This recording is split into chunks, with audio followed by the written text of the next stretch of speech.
கிறிஸ்துவில் பிரியமானவர்களே, நேற்றும் இன்றும் என்றும் மாறாத கர்த்தர் இயேசுவின் கரம் உங்கள் மேல் இறங்கி வருவதாக. அவருடைய ஆவியானவர் உங்களை முழுவதுமாய் மறுரூபப்படுத்தி அவருடைய அபிஷேகத்தால் நிரப்புவாராக. நீங்கள் ஜீவனுள்ள நாளெல்லாம் எந்த காலத்திலும் உங்கள் சந்ததி உங்கள் குடும்பங்களும் கர்த்தராகிய இயேசுவுக்கு மகிமை கொடுக்கும் ஜனங்களாக நீங்கள் மாறுவீர்களாக.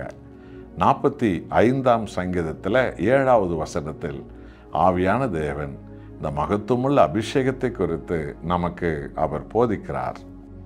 நீ நீதியை விரும்பி அக்கிரமத்தை வெறுக்கிறீர், ஆதலால் தேவனே, உம்முடைய தேவன் உமது தோழரை பார்க்கலாம் உம்மை ஆனந்த தைலத்தினால் அபிஷேகம் பண்ணினார். பார்த்தீர்களா? இன்றைக்கு அபிஷேகம் வல்லமை, அபிஷேகம் வல்லமை என்ற 2 வார்த்தைகளும் உலகம் முழுவதும் ஆவிக்குரிய சபைகளில் அதிகமாக சொல்லப்படுகிறது, பேசப்படுகிறது.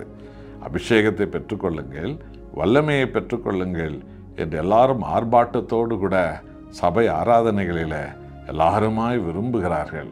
ரொம்ப நல்லது. ஆனால் தேவன் நம்மை அபிஷேகிக்க வேண்டுமென்றால் நாம் என்ன செய்ய வேண்டும்? அக்கிரமத்தை வெறுத்து விட்டுவிட வேண்டும், மாம்சிகத்தை வெறுத்து விட்டுவிட வேண்டும், அநீதிகளை வெறுத்து விட்டுவிட வேண்டும், உலக இச்சைகளை வெறுத்து விட்டுவிட வேண்டும், நம்முடைய சுயத்தை வெறுத்து நாம் விட்டுவிட வேண்டும்.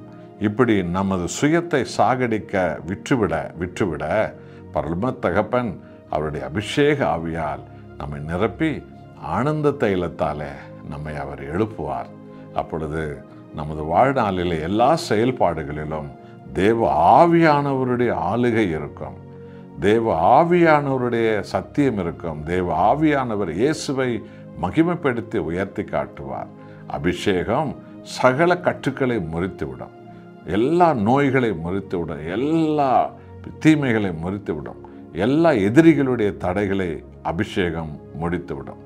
ஆகவே அபிஷேகம் வல்லமை என்று வெறுமனமே சத்தம் போட்டுக்கொண்டு இல்லாமல் அந்த அபிஷேக வல்லமை நம்மேல் வருவதற்கு நாம் அக்கிரமங்களை வெறுத்து விட்டுவிடுவதில் உண்மையுள்ளவர்களாக நாம் இருப்போம்.